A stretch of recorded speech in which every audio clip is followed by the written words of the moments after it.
তোমার হিন্দু মেয়ে পছন্দ হয়েছে, ঠিক আছে। তোমার ইহুদি পছন্দ হয়েছে, হ্যাঁ ঠিক আছে। এখানে অন্য কি? তোমার যেটা ভাল লাগে এটা, তোমার যেটা মন চায় এটা, তোমার পছন্দই তোমার জীবন।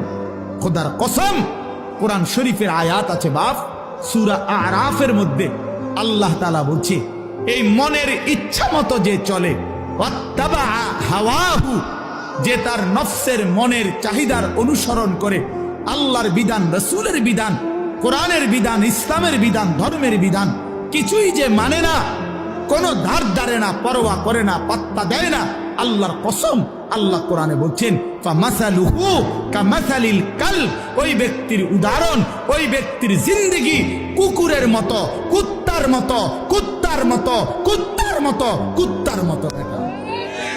ওই জিন্দেগি কুত্তার জিন্দেগি, ওই জিন্দেগি কুত্তার জিন্দেগি। আমি বললাম কোরআনের আয়াত এটা।